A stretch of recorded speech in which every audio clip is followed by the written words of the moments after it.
Bonjour à tous et à toutes. Je voulais faire cette vidéo sur un post que j'ai édité hier et qui concerne les 14 lois qui gouvernent l'univers. Alors pourquoi je veux faire une petite vidéo? Je voulais surtout communiquer avec vous dans le détail ces lois, pardon. La première loi qui est établie, c'est la loi de l'unité divine.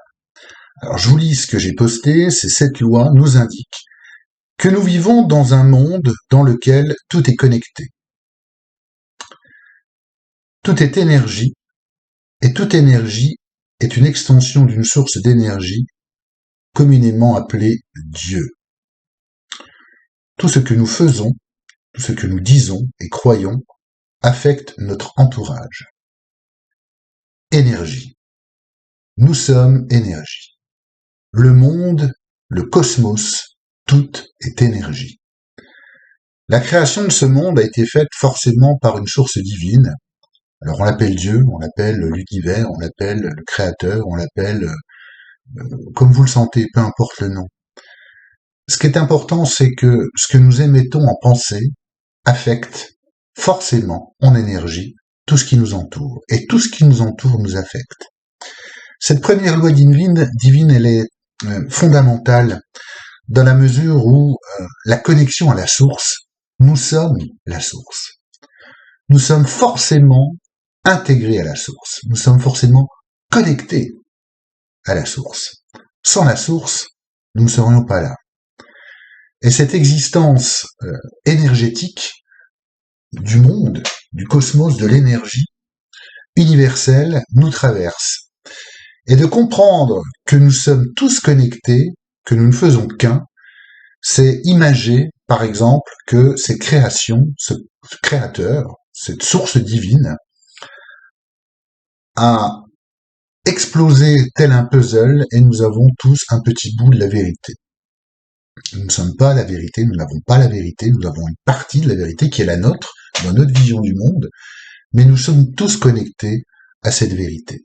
Alors, il est fondamental pour moi de connaître, en tout cas d'appréhender ces lois de l'univers, parce qu'elles sont bien plus probantes que nos lois du gouvernement, du Parlement, évidemment, même si il faut rester dans la matière, nous sommes dans la matière, c'est pas le sujet, mais je voulais revenir sur cette loi de l'univers, et cette première loi qui est cette connexion au un, cette connexion au tout, qui est encore une fois primordiale.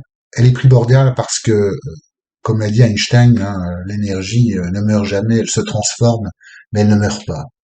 Nous ne mourrons pas. Alors les mots que l'on peut utiliser, chacun les adapte ou les adopte en fonction de ses croyances, en fonction de ce qui lui parle, de ce qui résonne en lui. Le but, c'est pas d'imposer une idée ou d'imposer une déontologie ou une propagande de quoi que ce soit. C'est surtout d'intégrer que de toute façon, scientifiquement parlant, et ça c'est pas moi qui l'invente, nous sommes énergie. Nous sommes composés d'atomes, nous sommes composés de cellules, nous sommes composés d'eau. L'eau, c'est une molécule qui est en mouvement et qui engramme des mémoires. Donc c'est pas moi qui l'invente.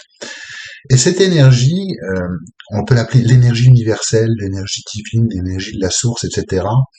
Il est important de l'intégrer parce que dès lors, effectivement, qu'on émet des pensées négatives, on appelle, ou à plusieurs, on appelle ça un égrégore, pensée collective ou collégiale, peut faire basculer notre vision du monde, peut faire bouger un certain nombre de perceptions extérieures qui sont en nous.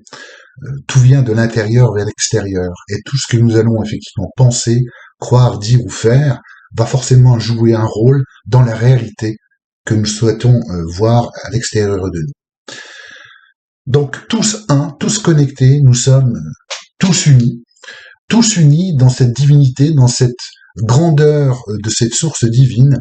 Et il me paraissait important d'aller un peu plus en détail dans cette loi de l'unité divine pour penser à nous.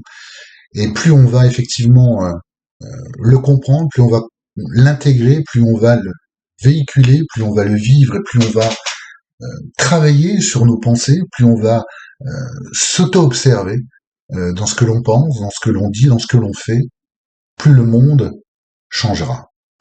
Nous sommes les créateurs d'un nouveau monde, nous sommes comment dirais-je, les ambassadeurs d'un monde nouveau, tel que nous voulons le voir, tel que nous voulons le créer. Nous sommes les créateurs, puisque nous voulons la création, nous sommes donc tous des créateurs. Voilà, je voulais faire un laïus sur cette loi divine, et puis j'espère que vous allez participer un peu, parce que dans le groupe, je trouve qu'il n'y a pas beaucoup d'interaction, et ça me désole un peu, donc je vous passe aussi le message.